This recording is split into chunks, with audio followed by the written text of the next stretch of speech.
Muy buenas tardes, bienvenidos nuevamente. Hace mucho que no aparecía yo acá delante de la cámara y no se acostumbren porque el resto de la semana seguramente sean todos videos técnicos, así que no sé qué tanto más voy a aparecer yo en cámara esta semana, la que viene. Si la semana que viene puede ser que sí.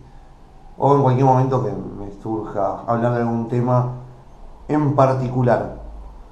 ¿Y a qué viene el tema de hoy? Tiene que ver con esto. Hoy estaba revisando mi currículum, modificándolo un poco, porque ustedes saben que cada tanto uno tiene que hacerlo, ¿no? Es una buena práctica.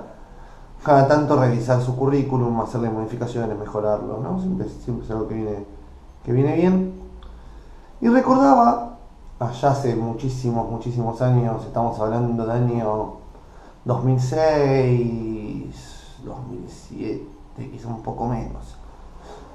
Cuando pasé por primera vez a trabajar en QA. QA era una cosa en esa época, con la tecnología que existía en esa época. Básicamente, para los que son de esa época recordarán que mucho QA se hacía haciendo casos de prueba en un Excel, donde después uno ponía verde, rojo, amarillo y el bug era una especie de texto al costado que uno mandaba por mail a alguna persona que esté encargada de eso. Era todo medio en el aire, una cosa muy artesanal, se hacía.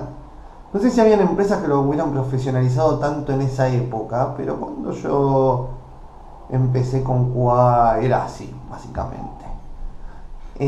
Con el tiempo eso se fue profesionalizando, ¿no? Empezaron a aparecer todos estos frameworks para hacer QA, todos estos tableros, no sé, apareció Jira, apareció TFS, apareció un montón de circuitos.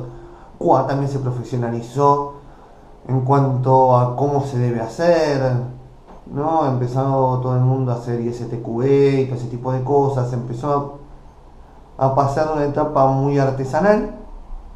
Piensen que cuando yo empecé a programar, estamos hablando de 1996 más o menos, hasta, me acuerdo, miren, yo programé, hubo una época larga, 2000 largo, que básicamente el que programaba era el que programaba, el que testeaba lo que estaba programando, el que hacía el deploy, y en más de un trabajo me tocó también, aparte de hacer todo eso, ir a arreglarle una máquina a alguien. Así si se imaginan. Si alguien es de esa época va a poder corroborar lo que yo decía, y si les tocó esa época y les tocó la época de Clipper y Fox y todo eso, bueno, nada. Lo lamento tanto como yo, qué sé yo. O sea, un día vamos a hablar de cómo se hacían las cosas antes y cómo se hacen ahora, pero no es el tema del día.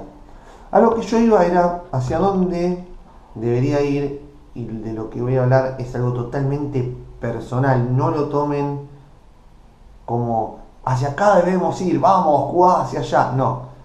Esto es a dónde pienso yo y a dónde opino yo que debería ir QA.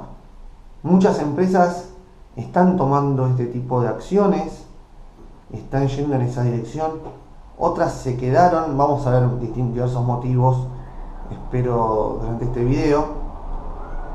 Y para mí, supongan esto, ¿no?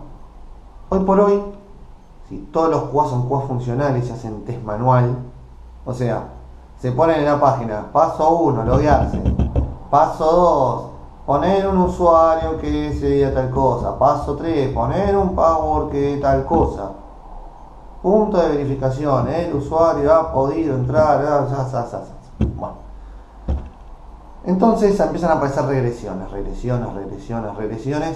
Y tenemos a los QA metidos todo el tiempo en ciclos interminables de una labor repetitiva hasta el hartazgo y que nunca termine y que siempre es exactamente igual.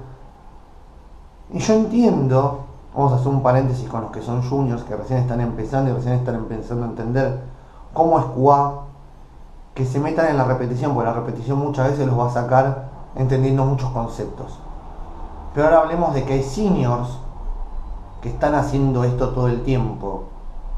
Y tener un senior repitiendo pruebas de manera indefinida, cíclicamente, todo el tiempo la misma prueba, es una pérdida de tiempo. Una persona que ya es senior en QA es una persona con muchas capacidades analíticas. Ya es una persona que puede sentarse muchas veces con el cliente, interno, externo, con quien sea, dependiendo de la empresa, dependiendo de lo que haga, y muchas veces ver dentro de la documentación que fuere, ir viendo inconsistencias, a partir de la experiencia del testing, poder proponer estrategias, poder mejorar los casos de prueba, poder mejorar la cobertura, ver cosas, puntos negros donde no hay nada definido. Hay un montón de cuestiones que son de análisis que un QA con el tiempo y con la experiencia ya conoce, y por ese lado puede aportar más valor. Ahora, ¿qué hacemos con todas estas cuestiones repetitivas, con todas estas cuestiones todo el tiempo? Testear, regresión. ¿Cuál sería el sentido de hacer eso? Hoy por hoy tenemos testing automatizado. Hoy por hoy hay un montón de gente capacitada para hacer testing automatizado. Entonces, todo lo que sea parte de la regresión y pueda ser automatizable, debería automatizarse. Es una inversión en principio, pero que puede dar muchísimo valor agregado al proyecto. Hacer que lo que sea repetitivo y tedioso esté automatizado. Y miren, voy a abrir otro paréntesis acá. Uno trabaja en empresas de sistemas. Se supone que un sistema debería ser algo que viene a reemplazar cuestiones repetitivas, tediosas y todo eso. Entonces, ¿por qué tener una persona haciendo testeos repetitivos, tediosos todo el tiempo, aburriéndolos en algo en lo cual llega un punto en el que ya está, ya sabes testear todo lo que sabes testear, más no vas a progresar en eso, mejor tester no vas a hacer que lo que estás haciendo? Entonces, y acá me van a putear varios, porque muchos van a decir, no, flaco, no tenés razón, siempre hay algo para mejorarse. Bueno, ¿sí? ¿A cuántos proyectos de testear las mismas cosas o más o menos similares uno dice, ya lo he visto todo?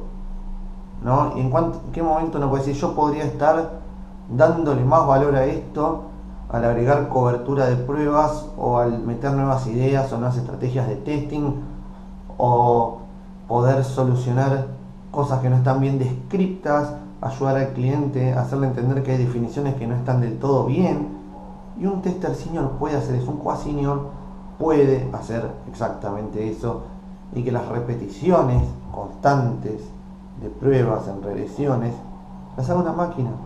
Para eso está, para eso es una empresa de sistema, para reemplazar rutinas repetitivas por algo que lo haga solo. Entonces, mi punto de vista es que un área de QA hoy debería componerse de un porcentaje enorme, esto en el común de los casos, después me van a decir que hay casos en los que no funciona, esto así igual, sí, yo entiendo. Pero vamos al común de los casos. Debería haber gente automatizando, deberían haber casos automatizados, o sea, y esos automatizadores deberían ser personas que sepan más de programación que de QA. Y un día vamos a hablar de esto, pero hasta inclusive podríamos traer a ese equipo gente que no sepa nada de QA y sí sepa programar bien. Porque si los pasos de los casos de prueba o los escenarios, si estamos usando TDD y toda esa historia, están bien descritos, cualquier programador o cualquier persona debería seguirlos. Si estamos haciendo casos de prueba, a ver, quiero reformular porque como no preparé que lo voy a decir, quiero reformular lo que les quiero decir.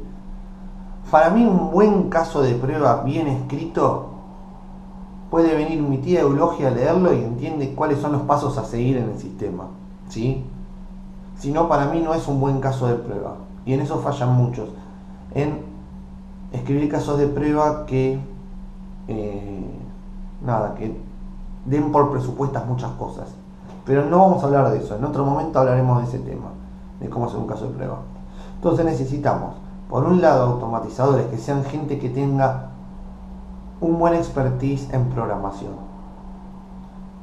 QA seniors, que sean personas que puedan escribir los casos o los escenarios y poder ayudar al cliente a mejorar su cobertura y su estrategia de testing.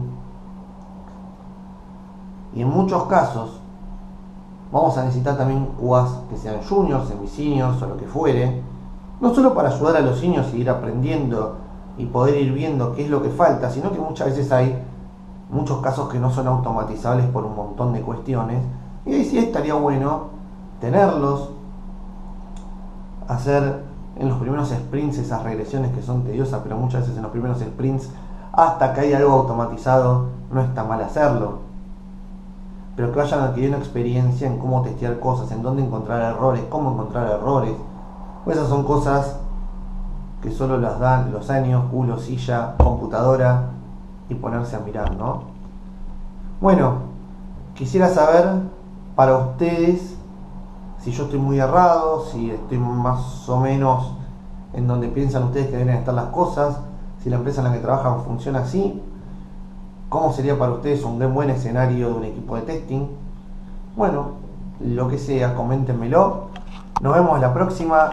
Muchísimas gracias por todo y hasta luego.